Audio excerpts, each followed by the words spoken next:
আসসালামু আলাইকুম viewers, ঝর্ণাস cooking হাউসের পক্ষ থেকে আবারও সবাইকে স্বাগত। আজ আমি আরেকটি রেসিপি নিয়ে চলে এসেছি। রেসিপিটি হলো ডিম বেগুনের পাতোড়া। ডিম বেগুনের পাতোড়া আমি কিভাবে রান্না করেছি সেটি আপনাদের সাথে শেয়ার করছি। তার আগে বলছি, আমার চ্যানেলটি যদি এখনও সাবস্ক্রাইব করে না থাকুন এক্ষুনি করে ফেলুন আমার পরবর্তী রেসিপি দেখার জন্য। চলুন দেখা যাক আমি কিভাবে ডিম এবং বেগুনের পাতোড়া তৈরি করেছি। প্রথমে নিয়েছি 3টি মাঝারি সাইজের ডিম আর নিয়েছি 2টি বেগুন দুটি আমি এরকম সাইজ নিয়েছি। আর যে মশলাগুলো দিয়ে রান্না করব, নিয়েছি আদা রসুন পেস্ট, নিয়েছি ধনিয়া গুঁড়া, টালা জিরা গুঁড়া, মরিচ গুঁড়া, হলুদ গুঁড়া এবং লবণ, আর নিয়েছি হাফ কাপের মতো পেঁয়াজ কুচি। এখন যে কাজটি করছি, বেগুনটাকে একটু ছুরি দিয়ে চাক চাক করে এভাবেই কেটে নেব। আর ডিম পাতোড়া রান্না করতে হলে এভাবে বেগুনটাকে কেটে নিতে হবে। আর এভাবে কেটে নিলেই ভালো হয়, দেখতেও সুন্দর লাগে। আপনারা চাইলে বটি দিয়েও কেটে নিতে পারেন। আর এমন সাইজটা নিয়ে নেবেন বেগুনটা, জানে এই সাইজটাই ভালো দেখায়, যে এই সাইজটাই খুব সুন্দর বেগুনের। এর চেয়ে বড় হলে ভালো দেখাবে না। আমার বেগুনগুলো কাটা হয়ে গেছে, আমি একটা বাটিতে তুলে নিলাম। সবগুলো একটা বাটিতে তুলেছি। আর বেগুনটা তো আগেই আমি ধুয়ে নিয়েছি কাটার আগে। এখন যে কাজটি করছি, ডিমগুলো একটা বাটিতে পাঠিয়ে আমি ফিটিয়ে নেব। দেখুন, আর এখানে আমি 3টি ডিম দিয়েছি। আপনারা চাইলে 4টি ডিমও ব্যবহার করতে পারেন যদি লেয়ারটা আরও মোটা বা আরও ভারী রাখতে চান। আমি লেয়ারটা বেশি মোটা বা ভারী হয়নি, তবু আমার লেয়ারটা মোটামুটি ঠিক আছে। দিয়ে দিলাম কিছু লবণ আর একটা কাঁটা চামচ দিয়ে ভালো করে ফেটিয়ে নিচ্ছি। দেখুন, আর এখন যে কাজটি করব, কিছুক্ষণের জন্য বেগুন, হলুদ, মরিচ ও লবণ গুঁড়া দিয়ে একটু মিক্স করে নিচ্ছি 5 থেকে 10 মিনিটের জন্য। এই ফাঁকে আমি অন্য কাজ করে নেব। আর সবগুলো সুন্দরভাবে একটা একটা করে মাখিয়ে নিব। আমার মাখানো হয়ে গেছে। চুলায় প্যান বসিয়ে দিলাম আর এতে দিয়ে দিলাম তেল। আমি এখানে ডিমটা আগে ভেজে নেব। আর ডিমটা ভাজার ফাঁকে ওইটুক সময় রেস্টে থাকবে আমার বেগুনটা মশলা মাখা। এখানে আমি একটা চামচ দিয়ে 2 চামচের মতো দিয়ে দিলাম। সম্পূর্ণ ডিম আমি একসাথে ভেজে নেব না, যেহেতু আমি লেয়ারের মতো করব। আর এটা ছোট ছোট করে 2টি ভাঁজ দিয়ে দিলাম।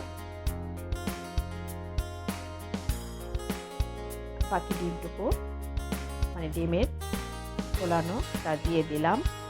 আপনারা চাইলে এটা 3 বারও দিতে পারেন, আমি 2 বারে দিয়ে দিলাম।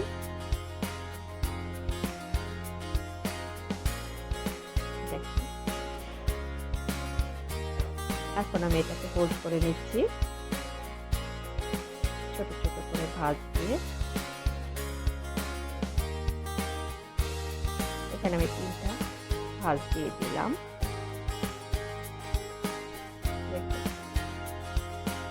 আর ফুটিয়ে একটু ভালো করে ভেজে নিলাম। দেখুন, আমার ডিমটা ভাজা হয়ে গেছে। আর 2 পিস করে এখন তুলে নিচ্ছি। এটা আমি একটু ঠান্ডা হলে পরে পিস করে কেটে নেব।